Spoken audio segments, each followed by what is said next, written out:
Hi అండి, welcome to Shilpa Mohan recipes. ఎప్పుడు చూసినా ఒకే కర్రీ తిని బోర్ కొడుతుంది కదా, అలాగే బ్యాచిలర్స్ కూడా ఈజీగా చేసుకునే రెసిపీ ఇవాళ చేసి చూపించిపోతున్నానండి.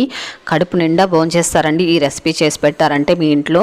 ఇది ఎలా ప్రిపేర్ చేయాలో చూద్దాం. ముందుగా మనము స్టవ్ వెలిగించుకొని ఒక కడాయి పెట్టుకొని ఇందులో ఒక 4 టేబుల్ స్పూన్లు ఆయిల్ వేసుకోవాలండి. ఆయిల్ వేడెక్కిన తర్వాత ఇందులో కొద్దిగా జీలకర్ర వేసుకోవాలి. జీలకర్ర కాస్త వేగిన తర్వాత సన్నగా కట్ చేసుకున్న ఆనియన్ ముక్కలు వేసుకోవాలండి.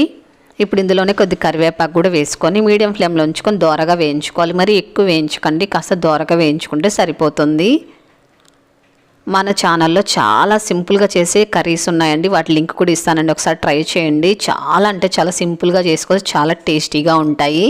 అలాగే ఇందులో కొద్దిగా అల్లం వెల్లుల్లి పేస్ట్ వేసుకొని అలాగే కొద్దిగా పసుపు కూడా వేసుకొని ఈ పసుపు అలాగే అల్లం వెల్లుల్లి పేస్ట్ కూడా పచ్చిసి వెళ్ళిపోయేంత వరకు వేయించుకోవాలండి.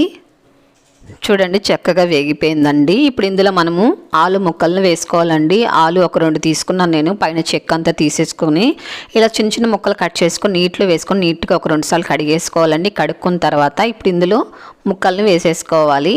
వేసుకున్న తర్వాత మనము ఒకసారి మొత్తం కలుపుకోవాలండి. ఇలా కలిపిన తర్వాత ఇప్పుడు దీనిపైన మూత పెట్టుకొని మీడియం ఫ్లేమ్లో ఉంచుకొని ఒక 3 నిమిషాల పాటు మగ్గించుకోవాలండి. ఆయిల్లోనే చక్కగా వేయించుకుంటే టేస్ట్ చాలా బాగుంటుంది. ఒక 3 నిమిషాల తర్వాత మూత తీసుకొని ఒకసారి మొత్తం ఇలా కలుపుకోవాలి. ఇప్పుడు ఇందులో సన్నగా కట్ చేసుకున్న టమాటా ముక్కలు వేసుకోవాలండి. మీకు కర్రీ ఎక్కువ కావాలన్నట్లయితే ఆనియన్స్ అలాగే టమాటాలు ఎక్కువ వేసుకోవాలి. ఇదంతా కూడా ఒకసారి కలుపుకోవాలి. ఇప్పుడు ఇందులో మనము వంకాయ ముక్కల్ని వేసుకోవాలండి. వంకాయలు మీరు చివర్లో కట్ చేసుకుని ఉప్పు నీటిలో వేసుకున్నారనుకోండి, కలర్ అనేది అస్సలు చేంజ్ అవ్వదండి, వంకాయలు తెల్లగా ఉంటాయి. ఇప్పుడు వంకాయలని నీటిలోంచి తీసేసుకొని ఇందులో వేసుకోవాలి. ఇలా చిన్న చిన్న ముక్కలు కట్ చేసుకోవాలండి. వంకాయలని బాగా లేతగుండే వంకాయలు తీసుకోవాలి. తెల్ల వంకాయలు అయితే టేస్ట్ చాలా బాగుంటుందండి. ఇదంతా ఒకసారి కలుపుకున్న తర్వాత కారం తగినంత కారం పొడి వేసుకోవాలి. అలాగే రుచికి తగినంత సాల్ట్ కూడా వేసుకొని మనం వేసిన కారం పొడి అంతా కూడా పచ్చి స్మెల్ పోయేంత వరకు వేయించుకోవాలండి. వంకాయ కూడా ఆయిల్లోనే చక్కగా వేయించుకోవాలి.